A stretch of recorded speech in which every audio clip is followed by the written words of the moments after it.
हाँ, तो बच्चों आज की क्लास में हम लोग करेंगे वेक्टर प्रोडक्ट और cross product of two vectors. देखो, जैसा कि मैंने आपको स्केलर प्रोडक्ट के केस में बताया था कि अगर दो वेक्टर्स के बीच में मैं डॉट लगा के मल्टीप्लाई करता हूँ, तो इसको हम बोलते हैं डॉट प्रोडक्ट। डॉट क्यों?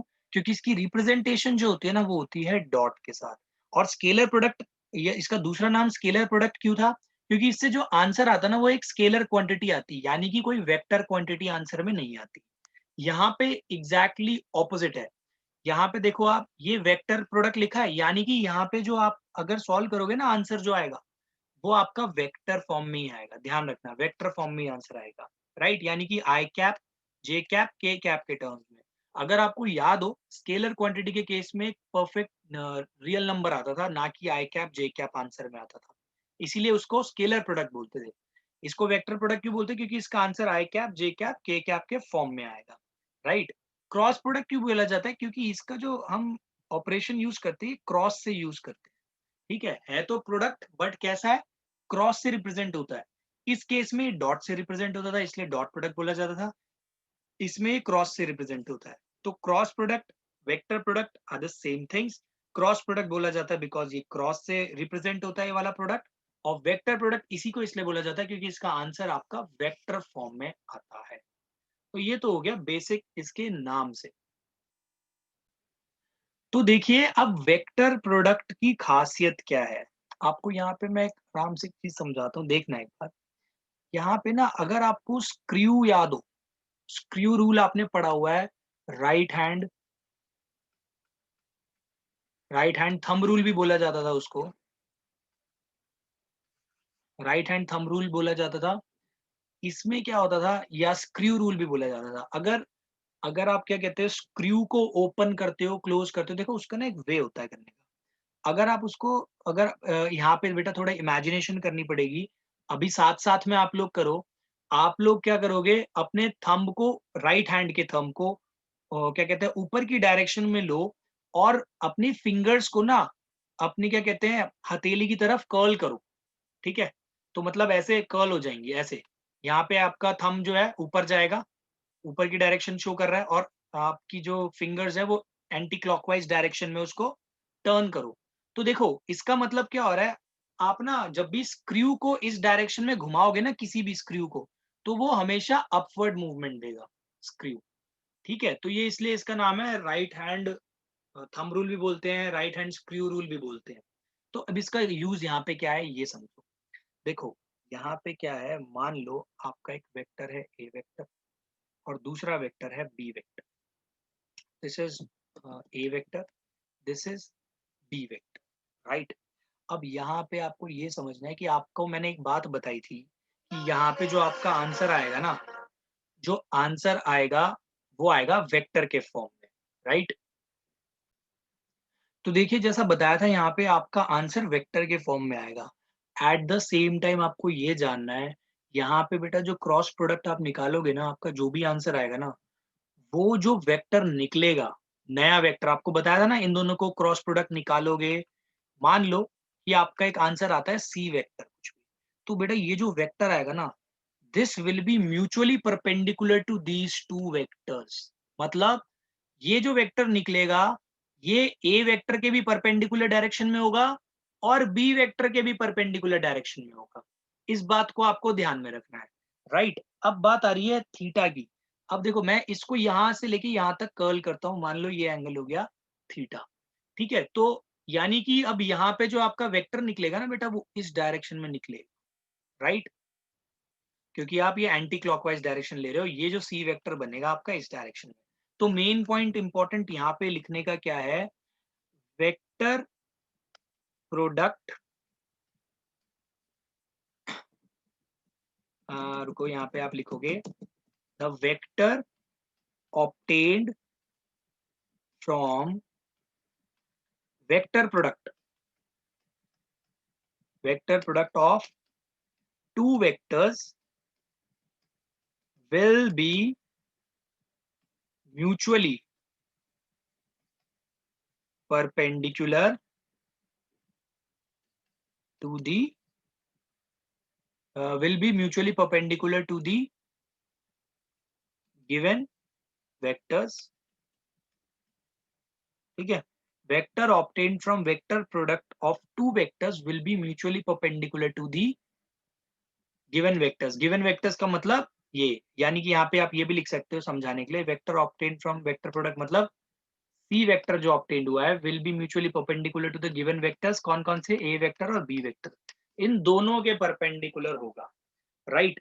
अब देखो तो अब इसको लिखेंगे कैसे। अब आप ना साथ साथ ना थोड़ा स्केलर प्रोडक्ट को भी याद करो। अगर आपको याद हो स्केलर प्रोडक्ट में तो ऐसे लिखवाया था, ए डॉट, ये जो ए डॉट बी वेक्टर है इसका लिखवाया था ऐसा, कॉस थीटा, ठीक है। यहाँ पे आपको लिखवाया जा रहा है, देखो साइन का केस है, अगर कोई साइंस का स्टूडेंट है तो समझो, जब हम परपेंडिकुलर के रिस्पेक्ट में बात करते हैं then we use sine theta, और जब हम लॉन्गिट्यूडनल मतलब सेम डायरेक्शन के उसमें बात करते हैं तो हम कॉस थीटा टर्म यूज करते हैं। तो यहाँ पे हम क्या करेंगे, A cross B vector will be equal to A vector का मॉड्यूलस डॉट, ये वाला डॉट भाई नॉर्मल मल्टीप्लीकेशन है, डॉट प्रोडक्ट वाला डॉट मत समझना, इसको ध्यान रखना। डॉट प्रोडक्ट वाला डॉट यहाँ एलएचएस में लिखा है, ये तो मॉड्यूलस दो जैसे नॉर्मली हम मल्टीप्लीकेशन यूज करते हैं वो है। यहाँ पे जो टर्म होगा बेटा वो होगा साइन थीटा का, एंड यहाँ पे एन कैप वर्ड भी यूज होगा। यहाँ पे एन कैप पता है क्या है? ये है, ये डिनोट करता है unit vector, unit vector in normal direction. Normal direction का मतलब क्या है? Normal to this and this, normal का मतलब होता है बेटा 90 डिग्री, तो यानी कि ये परपेंडिकुलर डायरेक्शन में यूनिट वेक्टर है। अब इसका मतलब ये नहीं है कि आपका हमेशा क्रॉस प्रोडक्ट एक यूनिट वेक्टर आएगा, नहीं। मैंने बोला ये तो सिर्फ एक क्या कहते हैं यूनिट वेक्टर बता रहा है। इसका काम बस ये है कि मान लो आपका ये वाला जो आंसर आया ना, ये मान लो आ गया 5, और ये आपका यूनिट वेक्टर क्या है? आई cap, J cap, K cap, मान लो कुछ भी आ सकता है। तो आप क्या करोगे, इस 5 से इनको मल्टीप्लाई करोगे, तो ओवरऑल जो आपका वेक्टर आएगा वो यूनिट वेक्टर नहीं होगा, ठीक है। तो आपका बस ये एन कैप ये शो कर रहा है कि ये जो आपका आंसर आएगा ना इससे, वो एक वेक्टर आएगा, और वो भी वेक्टर क्या होगा, इसके परपेंडिकुलर होगा और इसके भी परपेंडिकुलर होगा, ठीक है। और यहाँ पे ऐसा कुछ नहीं था क्योंकि ये आपका एक स्केलर आंसर आने वाला था, ये आपका एक वेक्टर के फॉर्म में आंसर आएगा। अब हम यहाँ पे लिखेंगे कुछ observations related to cross product. तो पहली चीज तो आपको वैसे ही पता है कि क्या कहते हैं, ये जो ए वेक्टर क्रॉस बी वेक्टर होते हैं ना, इज अ वेक्टर, मतलब आंसर जो आएगा वो आपका वेक्टर आएगा। स्केलर के केस में मैंने स्केलर लिखवाया था, राइट। अब यहाँ पे आपको एक चीज समझा देते हैं कि क्या कहते हैं, अगर A vector cross B vector, यहाँ पे A vector and B vector are parallel, parallel बोल लो और कोलिनियर बोल लो, चाहे वो पैरेलल हो चाहे वो कोलिनियर हो। तो ये हो गए कोलिनियर, हो गए पैरेलल, हो गए, ये दोनों वेक्टर अगर एक ही डायरेक्शन में है तो खुद सोचो यहाँ पे जो आपका थीटा आएगा, थीटा कितना आएगा? 0 आएगा, राइट। थीटा आपका कितना आ जाएगा इस केस में? 0 आएगा। या फिर मान लो डायरेक्शन उल्टी भी हो, मान लो अब आ रहा है 180, कोई दिक्कत नहीं, थीटा या तो पाई आएगा, पाई मतलब 180 आ सकता है। तो आप कुछ भी पुट करोगे ना, अगर याद हो अगर आपको ए क्रॉस बी में, तो यहाँ पे आ रहा था साइन थीटा। अब इस थीटा की जगह अगर आप 0 पुट कर लो या फिर आप 180 पुट कर लो, दोनों के केस में आपको ये 0 देगा। तो आंसर पता है क्या लिखोगे आप? ये पूरा तो 0 हो जाएगा बट आंसर ये लिखा जाएगा क्या? 0 वेक्टर। 0 के ऊपर वेक्टर लगाना मत भूलना भाई। वेक्टर क्यों लग रहा है? इस एन कैप की वजह से लग रहा है। आपका आंसर ये तो 0 आया बट वेक्टर दिखाना जरूरी है। अगर आपने 0 लिखा ना, दैट मीन्स वो तो एक स्केलर क्वांटिटी को रिप्रेजेंट कर रहा है। तो कभी भी पैरेलल हो या कोलिनियर हो। और अब याद करो, आपको मैंने लिखवाया था स्केलर के केस में, स्केलर प्रोडक्ट के केस में, जब थीटा 90 डिग्री होता था तो डॉट प्रोडक्ट 0 होता था, बट यहाँ पे उल्टा है। यहाँ पे थीटा 0 होता है या 180 होता है तो आपका क्रॉस प्रोडक्ट 0 होता है, ठीक है। अगर अब आपने ये पढ़ ही लिया है तो अब ये देखो, if theta is equals to pi by 2, अगर जो आपका थीटा है वो अगर पाई बाई 2 हो जाता है तो आपका ये जो आएगा ना क्रॉस प्रोडक्ट, ये आपका कितना आएगा? ये आपका आएगा ए वेक्टर बी वेक्टर। और देखो यहाँ पे मैं जान के एन कैप लगा रहा हूँ, मैं इसको हटा क्यों नहीं रहा? कहीं आप मिसअंडरस्टूड कर लो कि ये भाई ये स्केलर क्वांटिटी आने वाली है, तो ऐसा बिल्कुल भी नहीं है। तो यहाँ पे मैंने क्या लगा दिया, आपको एक एन कैप लगा के दे दिया, राइट। तो ये पहले हो गई 3 ऑब्जर्वेशन। तो ठीक है, अब हम करेंगे 4th ऑब्जर्वेशन। देखिए यहाँ पे रिलेट करोगे आप अगेन स्केलर से। अगर आपको याद हो, मैंने ऐसे लिखवाया था I cap dot I cap dot product के केस में। यहाँ पे एक बात बोलो, ये भी आई कैप, ये भी आई कैप, यानी कि इससे एक बात पता चलती है, दोनों की डायरेक्शन क्या है, सेम डायरेक्शन है। तो सेम डायरेक्शन वाले टर्म्स को हम क्या करते थे, यानी कि डायरेक्शन दोनों की सेम है तो थीटा कितना होता था, 0। और कॉस 0 अगर लग जाए तो देखो ये एक्चुअल में तो ऐसे बनता था ना, अगर डॉट प्रोडक्ट लगाते थे तो हम ऐसे लिखते थे ना, ए वेक्टर का मॉड बी वेक्टर का मॉड और कॉस 0। तो कॉस 0 कितना होता था भाई, 1 होता था। तो 1, और ये डिनोट क्या करता है, यूनिट वेक्टर्स को तो डिनोट करता है। यूनिट वेक्टर का मॉडुलस 1, 1 इंटू 1 इंटू 1। तो यानी कि आई कैप का और आई कैप का अगर आप वो निकालते थे तो ये आंसर आता था आपका 1। सिमिलरली अगर आई कैप इंटू जे कैप करते थे तो इन ये दोनों बेटा देखो, ये जो है एक्स एक्सिस पे है यूनिट वेक्टर, और ये कहाँ है, वाई एक्सिस का यूनिट वेक्टर है। तो ये दोनों एक्सिस आपस में 90 डिग्री बनाती है, तो यानी ये दोनों वेक्टर्स भी आपस में 90 डिग्री बनाएंगे। उस केस में cos 90 हो जाएगा, cos 90 होता है आपका 0। तो इनका क्या कहते हैं, प्रोडक्ट जो होता था यूनिट वेक्टर्स का, आई कैप इंटू जे कैप, इसका होता था 0। ठीक है। अब इन्हीं चीज को डॉट प्रोडक्ट, सॉरी यार यहाँ पे इसको ठीक कर लेना यार, ये क्रॉस प्रोडक्ट नहीं लगा रहा, ये डॉट प्रोडक्ट ही है। मैं डॉट प्रोडक्ट के बारे में बात कर रहा था, इसको करेक्ट कर लेना यहाँ पे, I cap dot J cap, right. तो अब इसी चीज को हम ना क्रॉस प्रोडक्ट में भी समझने की कोशिश करेंगे कि क्या चेंजेस आते हैं इसमें। ठीक है। अब आप देखिए, अगर मैं लिखता हूँ आई कैप क्रॉस आई कैप, देखो यानी कि दोनों की डायरेक्शन हो गई सेम, यानी ये तो कुछ ऐसा बन जाएगा, I cap sine 0 degree, N cap वैसे लगा दिया मैंने। ठीक है। तो अब ये सोचो कितना हो जाएगा, ये तो आपका साइन 0 तो भाई 0 ही होता है, तो ये तो सीधा सीधा कितना आ जाएगा आपका, 0 वेक्टर आ जाएगा आंसर। तो यहाँ पे देख रहे हो फर्क, क्रॉस प्रोडक्ट इन दोनों का 0, बट यहाँ पे डॉट प्रोडक्ट इन्हीं दोनों चीजों का कितना आ रहा था आपका, 1 आ रहा था।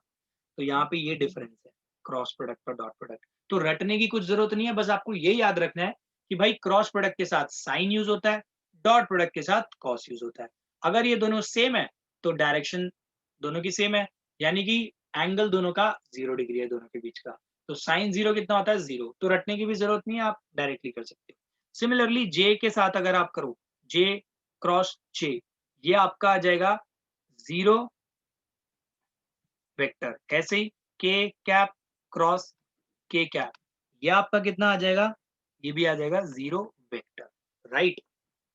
अब यहाँ पे आपको और भी चीजें जाननी है, जैसे यहाँ पे मैंने आई इंटू जे भी करके दिखाया ना, अब यहाँ पे भी करेंगे। अब यहाँ देखना क्या चेंज आएगा, ये है आपका आई कैप क्रॉस जे कैप। ध्यान देना, आई कैप क्रॉस जे कैप, इसको कैसे लिखोगे, आई कैप का मॉडुलस जे कैप का मॉडुलस साइन, इन दोनों के बीच का एंगल कितना होता है आई और जे का, 90। तो साइन लगा 90, और ये यूनिट वेक्टर शो कर रहा है, एन कैप किसको शो कर रहा है, यूनिट वेक्टर, राइट।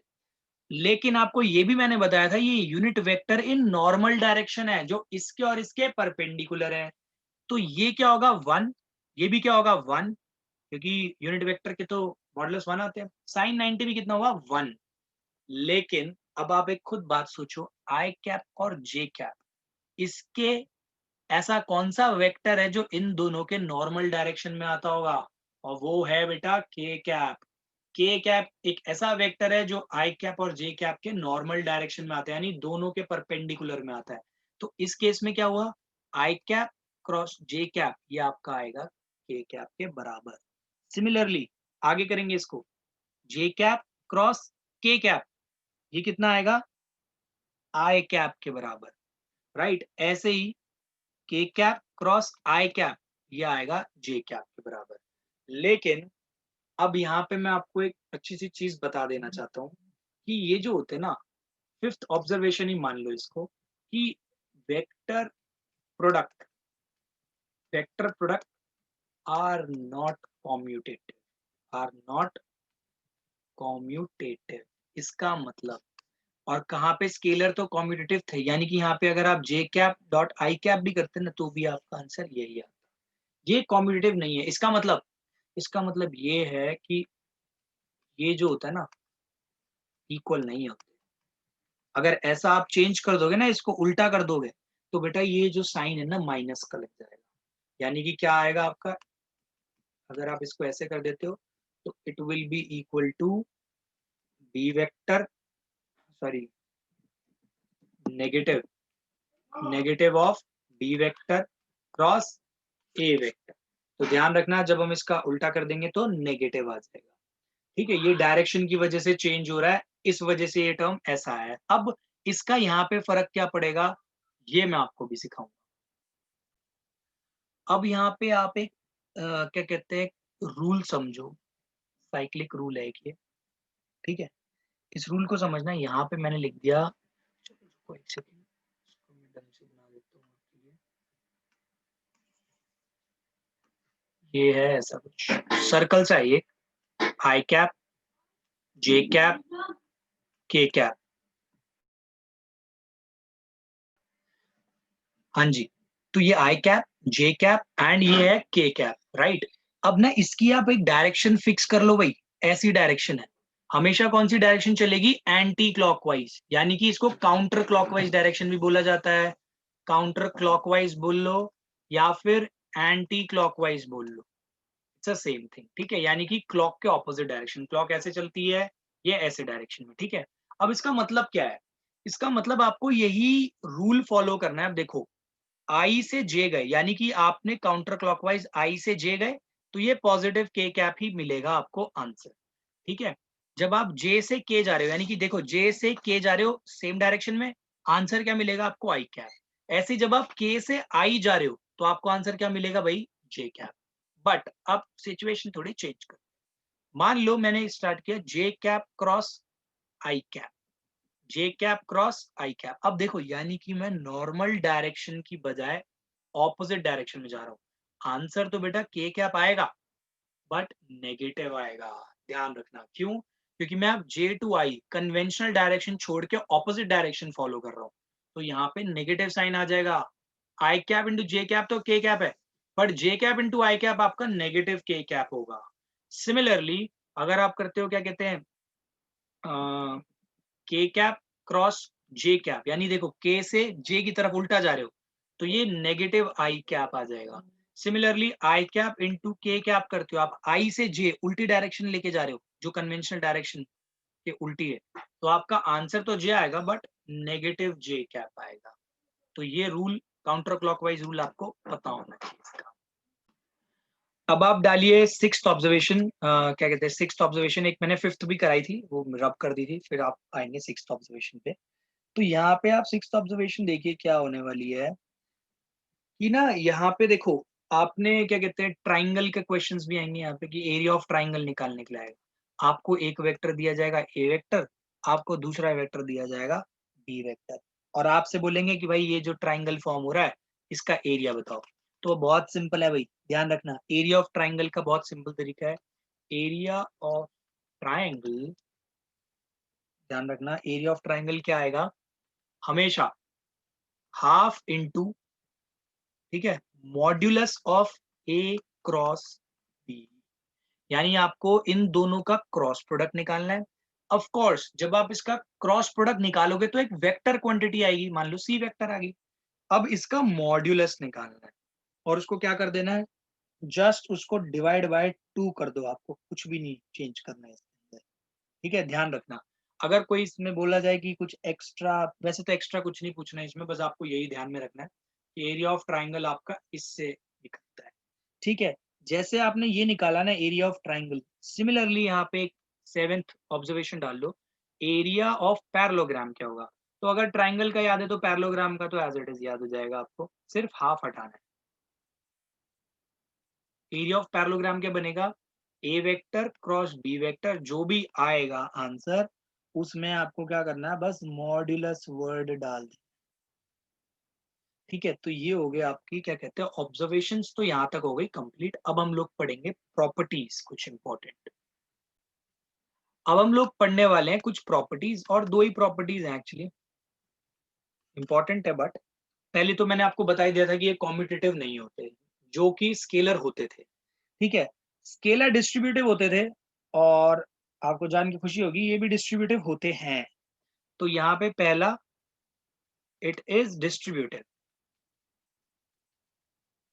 डिस्ट्रीब्यूटिव का मतलब, अगर ए वेक्टर लिखा है यहाँ पे, राइट, इसमें लिख दिया आपने क्रॉस, ये क्रॉस प्रोडक्ट डिनोट कर रहा है, और यहाँ लिखा है B vector plus C vector, तो आपका आंसर बिल्कुल ये आ सकता है ए वेक्टर क्रॉस बी वेक्टर, बीच में प्लस का साइन, फिर ए वेक्टर क्रॉस सी वेक्टर, यानी कि ये डिस्ट्रीब्यूटिव प्रॉपर्टी को फॉलो करता है। ये आपके क्वेश्चंस को सॉल्व करने में काम में आएंगे। ठीक है, दूसरा, इसका क्या कहते हैं, क्या कहते हैं, product with scalar. Product with scalar, scalar के साथ कैसे काम करता है, मान लो यहाँ पे ये क्रॉस प्रोडक्ट ना होके यहाँ पे एक स्केलर था टर्म लैम्डा, इसके साथ अगर आप इसको क्या कहते हैं जोड़ देते हो, तो क्या होता है, देखो यहाँ पे ना आप दोनों फॉर्म में लिख सकते हो इसको, या तो लैम्डा को ए वेक्टर के साथ जोड़ो, बी वेक्टर को खाली छोड़ोगे यहाँ पे।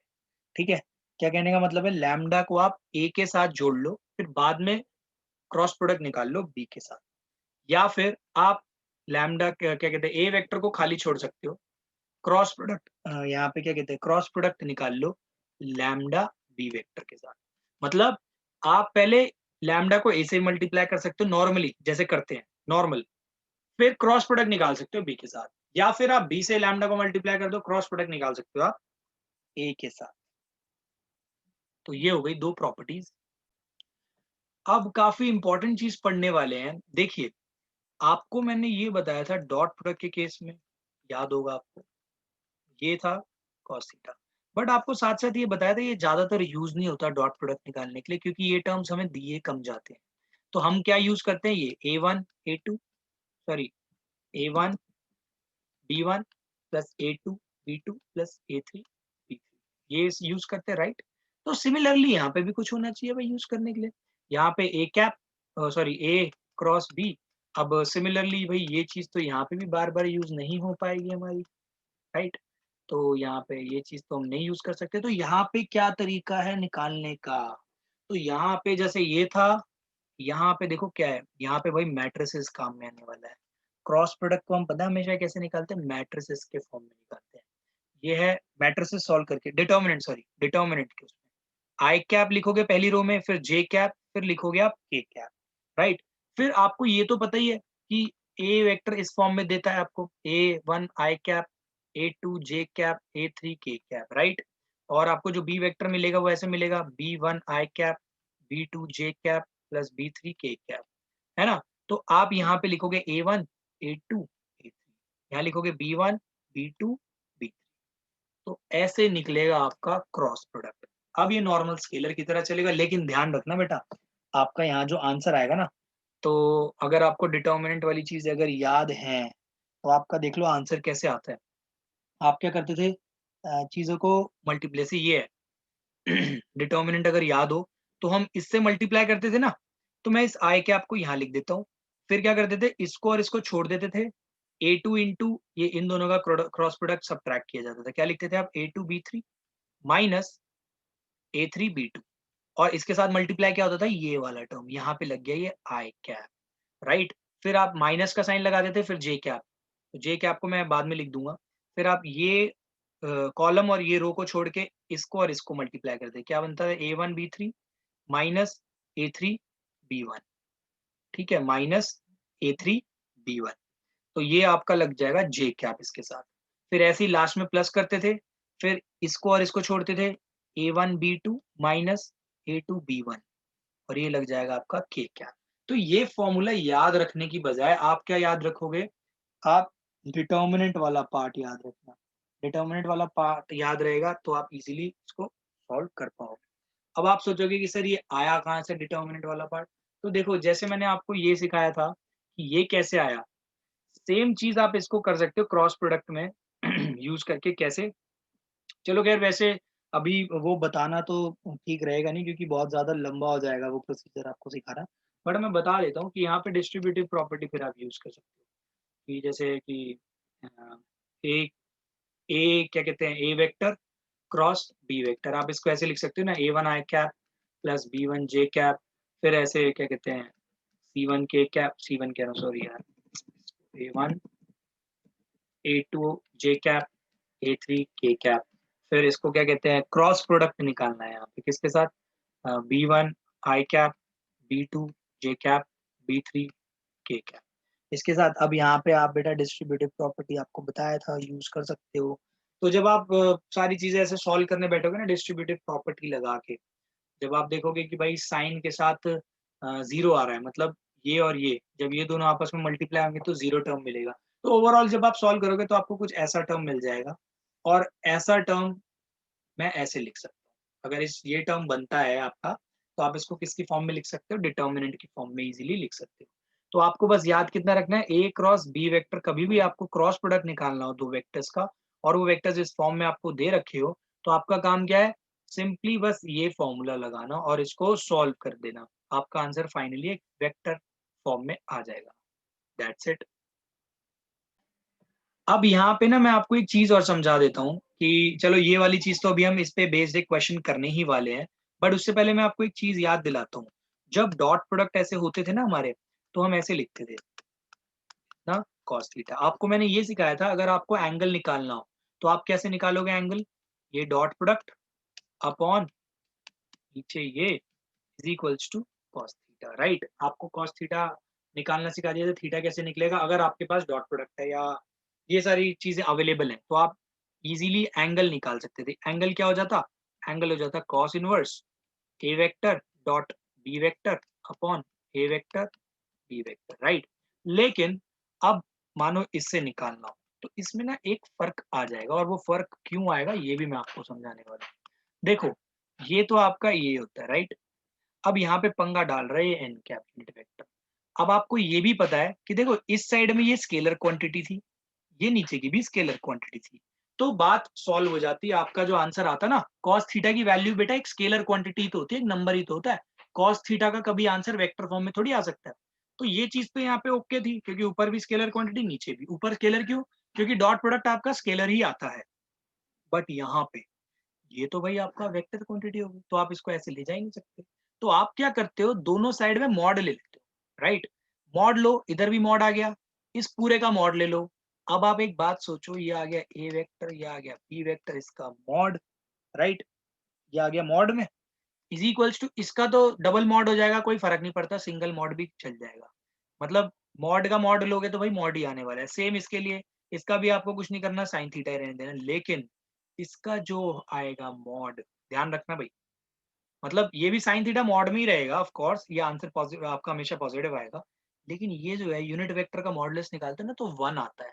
वन आने का मतलब भाई ये हो गया खत्म, यहाँ पे ये हो गया एंड इनटू वन, तो यानी ये इसका खत्म ही हो गया। तो यहाँ से बेटा साइन थीटा की वैल्यू कितनी आएगी आपकी, ये आ जाएगी ए वेक्टर बी वेक्टर का क्रॉस प्रोडक्ट इनटू दिस। तो ये आ गया आपका। तो यहाँ से थीटा की वैल्यू कितनी आएगी, sine inverse A vector cross B vector का मॉडुलस, ए वेक्टर का मॉडुलस बी वेक्टर का मॉडुलस, बीच में मल्टीप्लाई है ये दोनों, ठीक है, क्योंकि नीचे तो नॉर्मल स्केलर क्वांटिटीज ही है। तो ये आपका आ जाएगा angle in case of vector product. तो बच्चों अब हम लोग क्वेश्चन करेंगे, एक क्रॉस प्रोडक्ट निकालना, दैट इज वेरी बेसिक, हमने सारे बेसिक्स इसके पढ़ लिए लगभग। अब हम करेंगे एग्जाम्पल नंबर 22 के साथ शुरुआत, राइट। एग्जाम्पल नंबर 21 22 के अंदर क्या दे रखा है आपको, क्रॉस प्रोडक्ट आपको ये फाइंड करना है भाई। ये फाइंड करने के लिए बोला है, और आपको गिवन क्या है ये देख लो, 2i cap plus J cap plus 3k cap, right. और बी वेक्टर आपको दे रखा है 3i cap plus 5j cap minus 2k cap. तो आपको क्रॉस प्रोडक्ट निकालना सिखाया था, पहले क्रॉस प्रोडक्ट निकालो, जो वेक्टर आएगा उसका मॉडुलस निकाल लेना भाई, उसका मैग्नीट्यूड निकाल लेना। तो अब देखो क्रॉस प्रोडक्ट आपको सिखाया था कैसे लेते हैं। क्रॉस प्रोडक्ट का फॉर्मूला होता है आई cap J cap K cap, this is A1 A2 A3 B1 B2 B3, इसका डिटर्मिनेंट, राइट। तो ये तो आई cap J cap K cap ही रहने वाला है। अब यहाँ पे देखो, ये है 2, तो इसकी जगह 2, फिर 1 3, 2 1 3 इसके कंपोनेंट्स लिख दिया आपने, ऐसे इसके 3 5 माइनस 2, तो 2 1 3 और क्या कहते हैं 3 5 -2। अब नॉर्मली सॉल्व करना है भाई आपको, आई कैप लगाओ यहाँ पे, 5 2 जा 10, 10 -3 आई कैप, ठीक है, आई कैप लगाना मत भूलना, मार्क्स होते हैं। फिर माइनस का साइन, ओके, अब ये और ये छोड़ के -2 × 2 दैट इज -4, माइनस 3 3 जा 9 और ये लग गया जे कैप, प्लस फिर क्या कहते हैं ब्रैकेट ओपन, 5 2 जा 10 -3 और ये आपका लग गया आके, एक सेकंड, ये जब मैंने आई कैप लिया था तो आई कैप का यार मैंने गलत ले लिया, आप इस सबको ठीक कर लो यार, ये मैंने इसमें ले लिया, इसको ठीक कर लो इसको ठीक कर लो। आई कैप में क्या होगा, ये और ये छोड़ना है ना आपको, तो ये बनेगा -2, ठीक है, फिर माइनस का साइन, 5 3 जा 15, 15 आई कैप, अब यहाँ लगेगा माइनस, तो इसको भाई करेक्ट कर लेना, ब्लंडर हो गया यहाँ पे के कैप, ठीक है, तो इसको ठीक कर लेना, ये और ये छोड़ के इन दोनों को लिया मैंने, पहले ऐसे आया, ठीक है, तो ये आपका आएगा -17 आई कैप, फिर ये 4 और ये 13 +13 जे कैप, फिर +7 के कैप।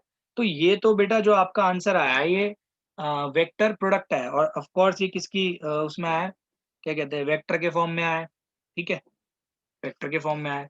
लेकिन आपको निकालना था इसका मैग्नीट्यूड, तो आपने मैग्नीट्यूड निकालना तो सीखा ही हुआ है, मैग्नीट्यूड कैसे निकाला जाता है किसी भी चीज़ का। तो मैग्नीट्यूड के लिए बस कुछ नहीं करना आपको, ये -17 का स्क्वायर लेना है, 13 का स्क्वायर लेना है और 7 का स्क्वायर लेना है। तो आप देख लीजिए, 17 का 289 हो जाएगा, 13 का 169 हो जाएगा, इसका हो जाएगा 49। तो मैं बुक में से डायरेक्टली आंसर लिख रहा हूँ, ये 507 आ रहा है, अंडर रूट 507।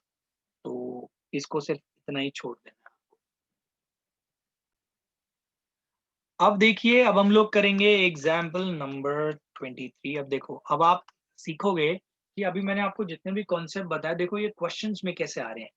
इसमें लिखा है find a unit vector perpendicular to each of the vector A vector plus B vector, यानी कि ये एक वेक्टर बोला है, and A vector minus B vector, यानी अभी आप समझना, और यहाँ पे दे रखा है ए वेक्टर आई cap, J cap, K cap, और बी वेक्टर आपको यहाँ पे दिया हुआ आई कैप, 2 जे कैप प्लस 3 के कैप। अब क्वेश्चन को समझो, क्वेश्चन में उसने बोला है आपको एक यूनिट वेक्टर निकालना है जो कि परपेंडिकुलर किसके है, इस वेक्टर के और इस वेक्टर के। तो पहले तो ये वेक्टर की वैल्यूज निकाल लो, राइट, ए वेक्टर बी वेक्टर, तो सॉरी प्लस है भाई, इसमें बीच में प्लस है, इसकी वैल्यू कितनी आएगी देख लो, ऐड कैसे करते हैं, सेम सेम कंपोनेंट्स को हम ऐड अप कर देते हैं। तो ये आपका आएगा 2 I cap plus 3 J cap plus 4 के कैप। सिमिलरली ए वेक्टर माइनस बी वेक्टर जब आप करोगे तो ये सॉल्व होके कितना आता है, देखो ये दोनों तो कैंसिल ही हो रहे हैं, 1 - 1 तो 0 हो जाएगा, 1 - 2 आपका माइनस जे कैप आ जाएगा, 1 - 3 -2 के कैप आ जाएगा, राइट, पहले तो इतना आ गया। अब ये एक वेक्टर बन गया और ये एक वेक्टर बन गया, ठीक है, आप इसको लेट करना चाहो तो लेट कर लो, ये हो गया सी वेक्टर और ये हो गया आपका डी वेक्टर, ठीक है। अब आप समझो, आपको क्वेश्चन में बोला है कि भाई आपको एक यूनिट वेक्टर निकालना है perpendicular to this and this. अभी आपको मैंने क्रॉस प्रोडक्ट निकालना सिखाया था, और क्रॉस प्रोडक्ट में एक चीज बोली थी कि जो क्रॉस प्रोडक्ट से आंसर आता है ना, वो एक ऐसा वेक्टर आता है जो इसके भी परपेंडिकुलर हो और इसके भी परपेंडिकुलर हो। तो आप क्या करोगे, सी वेक्टर और डी वेक्टर का क्रॉस प्रोडक्ट निकालोगे ना, तो जो वेक्टर आएगा वो आपका परपेंडिकुलर आएगा। पहले तो आप परपेंडिकुलर वेक्टर निकालने पे फोकस करो, यूनिट वेक्टर को भी बाद में देखते हैं। तो कभी भी आपको क्वेश्चन आ जाए, देखो इनडायरेक्टली पूछ रहा है वो, क्वेश्चन अगर आपको आ जाए find a vector which is perpendicular to given two vectors, मतलब कोई भी दो वेक्टर आपको दे दिए और आपको बोला एक ऐसा वेक्टर निकालो जो इन दोनों के परपेंडिकुलर हो, आप सीधा क्रॉस प्रोडक्ट निकाल दोगे, क्योंकि जो क्रॉस प्रोडक्ट में आपका आंसर आएगा ना, वो उन दोनों के परपेंडिकुलर होगा। तो इन दोनों का क्रॉस प्रोडक्ट देखो क्या आएगा भाई, I cap J cap K cap, वही डिटर्मिनेंट 2 3 4, 0 -1 -2। तो जब आप इसका निकाल लो भाई, आई कैप, आई को छोड़ना, -6 -4, फिर प्लस इसका देखो ये कितना आएगा, आई कैप की रो, रो और कॉलम को छोड़ दो जे कैप की, तो ये कितना आएगा -4 -0, सॉरी, हाँ 0 है ना, 0। यहाँ पे भाई इसका ध्यान रखना, यहाँ पे नेगेटिव आएगा, ठीक है। डिटर्मिनेंट वाले रूल ही चलने वाले हैं यहाँ पे। तो आई कैप, यहाँ पे जे कैप प्लस, फिर के वाले हटाओ, -2 और -0 के कैप। तो देखो ये सॉल्व होके आपका कितना आता है भाई, ये आ रहा है -2 आई कैप, और ये माइनस माइनस हो जाएगा आपका प्लस, +4 जे कैप, फिर ये आपका आ रहा है -2 के कैप, राइट। तो ये जो है, ये क्या है आपका, एक ऐसा वेक्टर आया जो कि इसके भी परपेंडिकुलर है, इसके भी। बट अब क्वेश्चन को वापस देखो, उसने बोला है find a unit vector perpendicular to this. अब आप एक बात बताओ, क्या आप इस वेक्टर का यूनिट वेक्टर नहीं निकाल सकते? ऑफ कोर्स निकाल सकते हो। मान लो ये ई वेक्टर निकाल लिए, तो बस मैं ई वेक्टर आपको बता रहा हूँ, तो आप यूनिट वेक्टर नहीं निकाल सकते? बहुत आराम से निकाल सकते। कैसे? आपको सिखाया हुआ है। तो ई वेक्टर अपॉन क्या कहते हैं, ई वेक्टर का मैग्नीट्यूड से डिवाइड कर दो। तो ये कितना आएगा, -2 आई कैप +4 जे कैप -2 के कैप अपॉन अंडर रूट इसका निकाल लो भाई। अंडर रूट कितना आएगा, अंडर रूट टू का -2 का स्क्वायर +4 का स्क्वायर +-2 का स्क्वायर। तो ये आपका सॉल्व होके आ जाएगा -2 आई कैप +4 जे कैप -2 के कैप। अब देख लो डिनोमिनेटर का ना आंसर आपका आ रहा है बेटा √24, और √24 जो होता है ना, इसको 2√6 भी लिख सकते हो आप। तो आप इस पूरे को ये नीचे की जगह क्या रिप्लेस करके लिख सकते हो, 2√6, राइट। 2√6 अब सेपरेट कर दो सारे न्यूमरेटर्स के साथ, तो ये आपका आ जाएगा 2√6 अपॉन 2√6 अपॉन 2√6। अब देखो सॉल्व हो जाएगा, और भी 2 से 2 कैंसिल हो रहा है। ये कितना आ जाएगा भाई आपका, -1√6 आई कैप +2/√6 जे कैप, फिर आपका -1/√6 के कैप, राइट। तो ये आपका आ गया unit vector which is perpendicular to these vectors. इन दोनों वेक्टर्स के परपेंडिकुलर है ये वाला यूनिट वेक्टर। काफी बार एग्जाम में ये वाला क्वेश्चन आ रखा है, दिस इज इंपॉर्टेंट। हाँ तो बच्चों अब हम करेंगे एग्जाम्पल नंबर 24। देखो ये भी कितने इजी है, अगर आपने कॉन्सेप्ट सारे ध्यान से सुन लिए हैं और समझ लिए हैं तो देखो कितना आसान लगेगा। इसमें बोला है find the area of the triangle having points this 1,1,1, और एक दे रखा है 1,2,3, एंड तीसरा सी दे रखा है 2,3,1 एज इट्स वर्टिसेस। अब समझने की कोशिश करना, ये है ट्राइंगल, ठीक है, वैसे ही बता रहा हूँ। ये है ए बी, इसके कोऑर्डिनेट्स आपके पास है 1,1,1, इसके कोऑर्डिनेट्स है 1 2 3, इसके कोऑर्डिनेट्स है 2 3 1, राइट। आपको एरिया निकालना है। अगर आपको याद हो, मैंने अभी आपको एक एरिया ऑफ ट्राइंगल का फॉर्मूला बताया था। मैंने ये बोला था कि क्या कहते हैं, वो वेक्टर अगर आपको कोई वेक्टर फॉर्म में दे रखा हो, तो अगर आपके पास वेक्टर आ जाए, यानी कि ए बी वेक्टर की वैल्यू आप निकाल लो, और दूसरे किसी की भी, ए सी की निकाल लो या बी सी की निकाल लो, बी सी वेक्टर की वैल्यू निकाल लो, तो आपके पास दो वेक्टर्स आ जाएंगे, राइट। तो ट्राइंगल की किसी भी दो साइड्स के वेक्टर फॉर्म अगर आप क्रॉस प्रोडक्ट कर दो, तो और उसका क्या निकाल लो भाई, उसका निकाल लो आप मैग्नीट्यूड, तो आपका आंसर आ जाएगा एरिया ऑफ ट्राइंगल। तो यानी अगर आप ऐसे कर दो इसको, तो आपका तो वही आंसर आ गया, A B vector A C vector. अगर आप ऐसा कर देते हो तो वही आपका आंसर यहाँ पे आ जाएगा। तो एक बार जरा निकाल के दिखाना भाई, कितना आएगा आंसर, एक बार जस्ट डू इट, फिर मैं आपको कुछ बताऊंगा। तो देखो बच्चों, इसको सॉल्व कर लो, आप लोगों ने कर लिया होगा, बस कंफर्मेशन के लिए मैं आपको बता देता हूँ कि आप पहले ए बी वेक्टर कैसे निकालोगे। ए बी वेक्टर आएगा आपका, क्या कहते हैं, आ, देखो इनिशियल में से, ओ सॉरी, टर्मिनल पॉइंट में से इनिशियल माइनस, मतलब 1 में से 2, क्योंकि ये इधर की तरफ दिखा रहा है ना डायरेक्शन, तो बी में से इसके माइनस करोगे। तो ये जो आपका वेक्टर्स बनेंगे ना, इन वेक्टर्स को ध्यान देना, आपका ये बन जाएगा 0 आई कैप, यानी कि 0 आई कैप लिखो, फिर इसके बाद 2 - 1 यानी जे कैप, फिर 3 - 1 +2 के कैप। अगर मैं बात करता हूँ बीसी की, तो ये बनेगा आई cap plus J cap minus, ये बन जाएगा आपका 2 - 1 इतना, 3 - 2 भी इतना, फिर 1 माइनस, यही दे रखा है इसके अंदर, 1 2 3 2 3 1, 1 - 3 - 2 के कैप, राइट। अब आपका काम क्या है, पहले तो क्रॉस प्रोडक्ट निकालना है। क्रॉस प्रोडक्ट कैसे निकालते हैं भाई, I cap J cap K cap, 0 1 2 1 1 minus, तो आप इससे निकाल लो भाई, ये आपका आएगा A B cross B C is equals to ये आपका आएगा, इससे जाएगा -2 -2 -2 आई कैप, -2 आई कैप, फिर माइनस का साइन, फिर जे में 0 -2 जे कैप, फिर प्लस यहाँ पे आ जाएगा आपका 0 -1 के कैप। तो ये आपका आ रहा है -4 आई कैप, फिर +2 जे कैप, फिर -1 के कैप। राइट, ये आ गया। अब ये इतना तो आ गया, लेकिन आपको फॉर्मूले में इसका मॉडुलस निकालना है। तो ये जो आपने निकाला है ना, इसका मॉडुलस क्या आएगा भाई? इसका मॉडुलस आएगा, यानी कि मैग्नीट्यूड, इसका आएगा ये -4 का स्क्वायर +2 का स्क्वायर -1 का स्क्वायर। तो ये आपका देखो कितना, 16 + 4 + 1 दैट इज √21 आ रहा है। ठीक है, तो √21 को यहाँ पे पुट कर दो, √21/2। अब यहाँ पे जो मैं बात बताना चाह रहा था, आपको ये बताना चाह रहा था, यहाँ पे बच्चों को कंफ्यूजन आती है कि सर अच्छा ए भी ले लिए, हमने ए सी साइड ले ली तो, हमने बी सी साइड ले ली तो, मतलब साइड आपकी मर्जी, दोनों बस एक चीज, दोनों एडजेसेंट साइड ही होंगी ऑटोमेटिकली।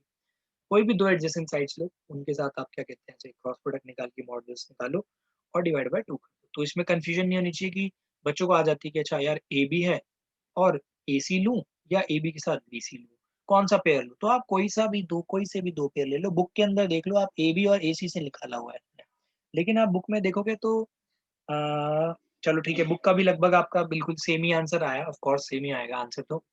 और ये आपका आया है, कभी कभी क्या हो सकता है, वेक्टर आपकी ये वाले अलग आ सकते हैं, तो कोई प्रॉब्लम नहीं, लेकिन आपको काम किससे, आपका इससे काम है, मॉड्यूलस सेम आना चाहिए। तो ये मॉड्यूलस अल्टीमेटली किसी भी दो साइड को ले लो आप थोड़ा, तो ये इतना ही आएगा। तो इसको यहाँ पे पुट कर दो। रही बात यूनिट की, यहाँ पे यूनिट लगाने की जरूरत नहीं है, क्योंकि यहाँ पे यूनिट लगा भी दोगे तो कोई नंबर नहीं काटेगा, बट यहाँ जरूरत क्यों नहीं है, क्योंकि हम वेक्टर के टर्म्स में सॉल्व, तो जब हम वेक्टर्स को सॉल्व करते हैं यहाँ पे कोई सेंटीमीटर कोई मीटर ऐसा कुछ नहीं है, हमने सिर्फ बाकी यूनिट स्क्वायर लगा दो, कोई नंबर नहीं कट कर सकता, यूनिट का स्क्वायर लगा दो या स्क्वायर यूनिट लिख दो, that is up to you.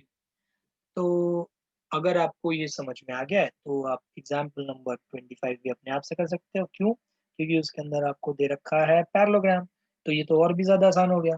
यहाँ पे तो आपको डिवाइड बाय 2 भी करना पड़ा था ना, तो पैरेललोग्राम का एरिया तो आपको बताइए कैसे होता है, ए वेक्टर क्रॉस बी वेक्टर, जो भी आएगा उसका बस मॉड्यूलस ले लो, यानी कि मैग्नीट्यूड निकाल दो, काम हो गया आपका यहाँ पे, दी एंड, खत्म।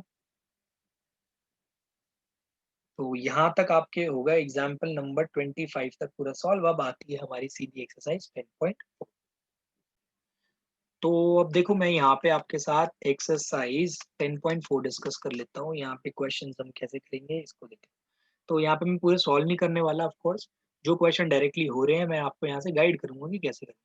तो क्वेश्चन 1 तो मुझे वो भी करने की जरूरत नहीं है, क्योंकि आपसे बस ये पूछा है सिंपली कि ए क्रॉस बी वेक्टर जो भी होगा उसका मॉडुलस निकालो, और आपको ए वेक्टर दे रखा है क्वेश्चन के अंदर, और बी वेक्टर भी आपको दे रखा है, तो सिंपली वो डिटर्मिनेंट वाले तरीके से निकाल लेना, और जो भी वेक्टर आया उसका मैग्नीट्यूड निकालना तो आपको आता ही है, अंडर रूट, वही जो भी आएगा, मान लो 5 आई क्या पाया तो 5 का स्क्वायर प्लस 6 जे क्या पाया तो 6 का स्क्वायर, ऐसे करके जो आपको आता है निकालना, तो ये इजीली हो जाएगा आपका क्वेश्चन नंबर 1। राइट, अब आ जाओ क्वेश्चन नंबर 2 पे। अब ऐसा ही क्वेश्चन मैंने ये भी आपको जस्ट एग्जांपल में कराया था। Find a unit vector perpendicular to each of the following vector. पहले आप इन वेक्टर्स की वैल्यू निकाल लो। राइट, जब ये वैल्यू आ जाएगी तो इनके क्रॉस प्रोडक्ट निकाल लो। जब आप क्रॉस प्रोडक्ट निकालोगे तो आपको एक वेक्टर ऐसा मिलेगा जो इन दोनों के परपेंडिकुलर होगा, उस वेक्टर का आपको क्या निकाल लेना है, यूनिट वेक्टर, जो भी आता है। तो ये हो जाएगा आपका क्वेश्चन नंबर 2। राइट, अब यहाँ पे आगे क्या दे रखा है, if a unit vector A vector makes an angle π/3। आपको एक यूनिट वेक्टर दे रखा है, वो कह रहा है कि एंगल कितना बना रहा है, ये π/3 बना रहा है, विद आई कैप के साथ बना रहा है π/3, and π/4 with J cap, and an acute angle theta with K cap. तो आपको फाइंड करना है कि find theta and hence the components of A vector, A vectors के कंपोनेंट्स भी आपको फाइंड। तो बच्चों अब हम क्या कहते हैं, जो भी आपको क्वेश्चन बताया मैंने 10.4, इसको हम सॉल्व करेंगे। देखो, इसके अंदर आपको दे रखा है यूनिट वेक्टर। पहली बात तो ये यूनिट वेक्टर दे रखा है, तो इसको तो ए मान ही लो। इसको बोला कि ये जो वेक्टर है ना, ये आपका एक और unit vector that is I cap is a unit vector in next direction, ये इसके साथ कितना एंगल बना रहा है पता है, π/3। अब आप एक चीज याद करो, अगर मैंने आपको अगर याद होगा, अगर आपको ये बताओ कि ए वेक्टर और एक बी वेक्टर, अगर दो वेक्टर्स आपस में एंगल बना रहे हैं कुछ भी थीटा, तो आप उसका डॉट प्रोडक्ट ऐसे लिख सकते थे, राइट, कॉस थीटा। तो सिमिलरली आप यहाँ पे ये लिख सकते हो कि ए वेक्टर डॉट आई वेक्टर, क्यों? क्योंकि ये जो यूनिट वेक्टर है ए वेक्टर, ये आई वेक्टर के साथ, दैट इज आई कैप, ये भी एक वेक्टर ही है बट यूनिट वेक्टर है, आई वेक्टर के साथ कितना एंगल बना रहा है भाई? क्वेश्चन के हिसाब से pi by 3, that is A vector का मॉड आई वेक्टर का मॉड, ये चीज फॉलो कर रहा हूँ, cos पाई बाय 3, क्योंकि ये वेक्टर आई के साथ इतना बना रहा था। तो पहली तो इक्वेशन ये बन गई, इसको आप सॉल्व कर लो भाई पहले, तो ये सॉल्व होके देख लो भाई कितनी आ जाएगी। अब यहाँ पे ए वेक्टर जो है ना, ये इसके कंपोनेंट्स भी तो निकालने हैं, तो आप इसको a1 आई कैप ले लो, a2 जे कैप ले लो, a3 के कैप ले लो। अब आप इसकी जगह ये पुट तो करो, a1 आई कैप प्लस a2 जे कैप प्लस a3 के कैप, आई कैप के साथ सिर्फ आई कैप रहने दो डॉट, और यहाँ पे इसको सॉल्व कर लो, ये तो 1 आएगा, ये भी 1 आएगा, क्योंकि ये यूनिट वेक्टर दे रखा है आपको। cos pi by 3, cos pi by 3 बेटा होता है 1/2, ठीक है। अब आप एक बात सोचो, ये आई कैप इस आई कैप के साथ तो मल्टीप्लाई हो जाएगा, तो ये आपको वैल्यू पता है कितनी देगा? a1 दे देगा।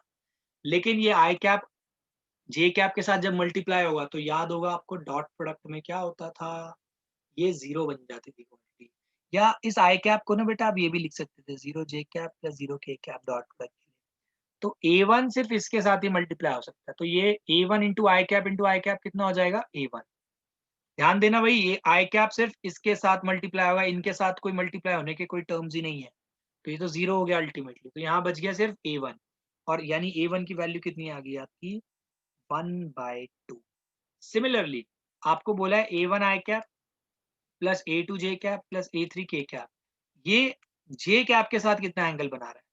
तो ये तो सेम चीज रहने वाली, जैसे ऊपर किया ना वैसे ही यहाँ पे जे के साथ करना है, ये बना रहा है cos पाई बाय 4।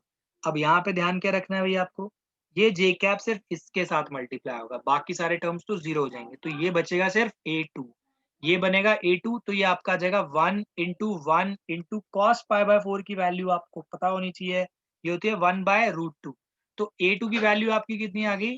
1/√2, ये आपका आ गया राइट, ये आपको पता होना चाहिए, ठीक है। अब एक चीज बहुत सिंपल सी रह गई है, आपको क्वेश्चन में बोला है ये यूनिट वेक्टर है, राइट, आपको के कैप के साथ ये नहीं बताया कि क्या एंगल बना रहा है, तो भाई a3 कैसे निकाला जाए? बहुत सिंपल तरीका है, आपको बोला है कि भाई ये जो है ना यूनिट वेक्टर है, यूनिट वेक्टर मतलब इसका मैग्नीट्यूड क्या होगा, यानी a1 का स्क्वायर प्लस a2 का स्क्वायर प्लस a3 का स्क्वायर, ऑफ कोर्स 1 होगा क्योंकि ये यूनिट वेक्टर है। आपके पास a1 की वैल्यू है कितनी है? हाफ, तो हाफ का स्क्वायर 1/√2 का स्क्वायर प्लस a3 का स्क्वायर इज इक्वल्स टू 1। यहाँ से आप सॉल्व कर लो, 1/4 1/2 प्लस a3 का square is equals to this, तो a3 का स्क्वायर कितना आएगा? 1 माइनस 1/4 माइनस 1/2, इसको टर्म्स को मैं इधर ले गया, एलसीएम लिया 4, यहाँ पे 4 आ जाएगा, यहाँ पे 1 आ जाएगा, यहाँ पे 2 आ, तो ये a3 का स्क्वायर आई थिंक कितना ही आ रहा है आपका 4 1/4 आ रहा है, तो a3 भाई कितना आ गया आपका? तो a3 की वैल्यू आ गई आपकी यहाँ पे 1/2, तो देख लीजिए ये आपका आ जाएगा, स्क्वायर रूट को उधर भेज दो, और यहाँ पे भी अगर किसी को डाउट हो तो ये जो स्क्वायर रूट है, तो स्क्वायर रूट है आपका इतना इज इक्वल्स टू 1, तो ये स्क्वायर रूट उधर जाएगा तो होल स्क्वायर बन जाएगा, सिंपल एज दैट, राइट। तो आपकी वैल्यू आ जाएगी इतनी, ठीक है। तो क्या कहते हैं, a3 की वैल्यू आ गई, ये a2 की वैल्यू आ गई, और ये है a1 की वैल्यू, तो सारी वैल्यूज आ गई आपके पास, सारे कंपोनेंट्स आ गए। अब आप आंसर लिख सकते हैं, आपका जो आंसर आ जाएगा ये आ जाएगा इतना कि A cap will be equals to a1 आ गया 1/2 आई कैप, क्या कहते हैं फिर नेक्स्ट आ जाएगा, आंसर इतना ही है, सब बुक के पीछे भी चेक कर लो इसको, ये कंपोनेंट्स लिख रहा हूँ भाई मैं, अलग अलग लिखने पड़ेंगे कंपोनेंट्स, ध्यान रखना कहीं आप वेक्टर के फॉर्म में लिख दो, क्योंकि आपको कंपोनेंट्स सेपरेटली लिख के देने हैं, तो मेरी बुक में पीछे आंसर नहीं है, आप एक बार चेक कर सकते हो अपने आंसर। तो बच्चों नेक्स्ट क्वेश्चन देखिए, नेक्स्ट क्वेश्चन है क्वेश्चन नंबर 4। ये देखो यार मैं नहीं करके दिखा रहा, आप इसको डिस्ट्रीब्यूटिव प्रॉपर्टी से खुद कर सकते हो, डिस्ट्रीब्यूटिव प्रॉपर्टी लगा लेना, इसका कॉन्सेप्ट मैं आपको बता चुका हूँ, तो डिस्ट्रीब्यूटिव प्रॉपर्टी से आप इजीली सॉल्व कर सकते हो। नेक्स्ट है क्वेश्चन नंबर 5, आपको फाइंड लैम्डा एंड म्यू करना है। इसका बहुत सिंपल है, देखो आपको एक चीज क्लियर कर देता हूँ यहाँ पे मैं, आपको लैम्डा एंड म्यू निकालना है ना, आप इसको नॉर्मली आगे जो क्वेश्चन दे रखा है उसको ना डिटर्मिनेंट के फॉर्म में निकालो, राइट, डिटर्मिनेंट के फॉर्म में निकालो। और ये दे रखा है जीरो वेक्टर के बराबर, इससे कोई ना कोई आपकी वैल्यूज आएंगी, कुछ आएगा आई कैप, फिर कुछ आएगा जे कैप, ऐसे यहाँ बीच में माइनस का होगा but there is no problem, फिर आपका आएगा कुछ ब्रैकेट के अंदर के कैप। इसको जीरो वेक्टर से करना है, जीरो वेक्टर से, ठीक है।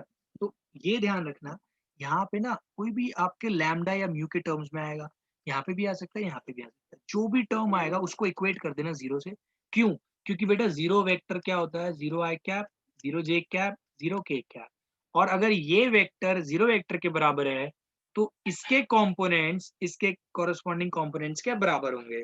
तो लैम्डा और म्यू की वैल्यू आप इजीली निकाल सकते हो, ज्यादा से ज्यादा दो लीनियर इक्वेशन बन जाएंगी। अभी मैंने सॉल्व नहीं किया, मैं तो वैसे ही बता रहा हूँ, मे बी क्या पता यहाँ लैम्डा आ जाए, 3 लैम्डा आ जाए और इज इक्वल्स टू 0, या लैम्डा माइनस 3 आ जाए और लैम्डा की value is equals to 0 put कर दो, लैम्डा माइनस 3। एक एग्जांपल ले रहा हूँ मैं भाई, सॉल्व नहीं किया है मैंने।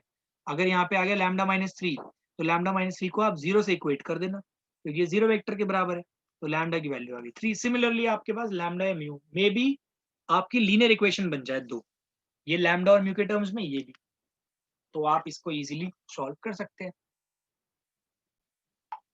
अब आप देखिए क्वेश्चन नंबर 6, ये बेसिक से पूछा गया है। क्वेश्चन नंबर 6 में बोला है कि गिवन दैट, आपको एक चीज गिवन है ये एंड ये, अगर ऐसा है तो आप इससे क्या कंक्लूड कर सकते हो ए और बी के बारे में। देखो बहुत सिंपल सी चीज है, आपको एक बात तो क्लियर हो गई कि यार यहाँ पे एंगल का कुछ रोल नहीं है, क्योंकि ये जीरो पता है कब हो सकता था, जब थीटा कितना होता, 90 डिग्री। ओके, अगर थीटा 90 है तो भाई ये जीरो नहीं होना चाहिए था, क्योंकि ये कब जीरो होता है, जब क्या कहते हैं आपका थीटा जीरो होता है। तो यानी कि एंगल का रोल तो गया। तो यानी कि यहाँ से एक बात समझ में आ रही है कि any one, either of the vector, either of the vector A vector और B vector is equals to zero, इन दोनों में से किसी एक की वैल्यू जीरो है, दैट इज वाई ये इनके जो क्रॉस प्रोडक्ट और डॉट प्रोडक्ट है दोनों के दोनों जीरो आ रहे हैं। अब आप देखिए क्वेश्चन नंबर 7, क्वेश्चन नंबर 7 में देखिए कुछ भी नहीं है, आपको एक एलएचएस सॉल्व करना है अलग से, आरएचएस सॉल्व करना है अलग से। बस फर्क यहाँ पे इतना, वैल्यू नहीं दी इन्होंने, जनरल टर्म्स में बात करी। यहाँ पे आपको जो दे रखा है A B vector C vector, इनकी ना वैल्यू ऐसे दे रखी है, A1 आई कैप, A2 जे कैप, A3 के कैप। तो अब यहाँ पे जब बेटा आप आंसर निकालोगे ना, तो पहले एलएचएस को सॉल्व करना। एलएचएस आपका A1 A2 A3 इन सब के A B C इन्हीं के टर्म्स में आने वाला है, A1 B1 C1 जो भी आएगा एलएचएस सॉल्व कर लेना भाई। एलएचएस में क्या है, पहले B vector plus C vector करना पड़ेगा आपको, राइट, फिर उसका क्रॉस प्रोडक्ट निकालना पड़ेगा इसके साथ। तो सारी चीजें जनरल टर्म्स के फॉर्म में होंगी। सिमिलरली आरएचएस निकालोगे, आरएचएस में पहले क्रॉस प्रोडक्ट आपको दो बार निकालने पड़ेंगे, एक निकालना पड़ेगा इन दोनों का पहले, फिर ऐसे ही आपको निकालना पड़ेगा बी क्रॉस, क्या बोला है इसमें, ए क्रॉस सी, इसका इसका भी निकालना पड़ेगा। दोनों के देख लेना भाई, एलएचएस आरएचएस दोनों के बराबर आ जाएंगे, तो इसमें ऐसा कुछ प्रूव करने की यहाँ पे कोई आवश्यकता नहीं, राइट। तो मतलब बस एलएचएस को निकालना आरएचएस को निकालना, दोनों इक्वल आ जाएंगे, आपका आंसर हो गया सॉल्व। नेक्स्ट आ जाओ भाई क्वेश्चन नंबर 8, क्वेश्चन नंबर 8 में पढ़ो क्या दे रखा है। इन दोनों में से देखो यार, ये तो वैसा ही आ गया, या तो ये जीरो है, ठीक है, तो क्या कहते हैं ये आएगा आपका जीरो। तो ये कह रहा है क्या इसका कॉन्वर्स भी ट्रू है, जस्टिफाई और आंसर आपको बताया है जैसे डॉट प्रोडक्ट के केस में, इसका कॉन्वर्स ट्रू नहीं है। रीजन, यहाँ पे बेटा अगर साइन की वैल्यू मान लो कि ये जीरो नहीं है, ये भी नॉन जीरो है, साइन की वैल्यू ये दोनों ना पैरेलल है या फिर कोलिनियर है। तो in case if A vector and B vector are parallel और collinear then sine theta will be zero, तो sine zero will be zero. तो साइन अगर जीरो हो गया तो ये आपका भी जीरो वेक्टर आएगा। ध्यान रखना किसके बारे में बात करो, जीरो वेक्टर। अगर आप गलती से भी ये लिखते हो ना तो इसका कोई सेंस नहीं है, नो सेंस, जब तक आप वेक्टर नहीं लगाओ। रीजन, क्रॉस प्रोडक्ट हमेशा वेक्टर के फॉर्म में ही आता है, ठीक है। तो आपका आंसर ये हो गया इसमें। नेक्स्ट क्वेश्चन नंबर 9 आप देख लीजिए भाई, मैं एग्जांपल करा चुका हूं आपको ट्राइंगल वाला, एज इट इज आया, find the area of the triangle. अगर आपको याद नहीं है तो आप वीडियो को रिवाइंड कर सकते हैं, पीछे आपको मिल जाएगा, मैंने एग्जैक्ट सेम क्वेश्चन यहाँ पे कराया हुआ। अब ऐसे ही क्वेश्चन नंबर 10 भी डिस्कस करने की जरूरत नहीं है आपके साथ, क्योंकि क्वेश्चन नंबर 10 भी एक एग्जाम्पल है, उसके जैसा है बिल्कुल, डायरेक्ट फॉर्मूला लगेगा और इसके अंदर आपको कुछ नहीं करना है। सिर्फ 2 क्वेश्चंस रह गए हैं अब। क्वेश्चन नंबर 10 आप देखिए।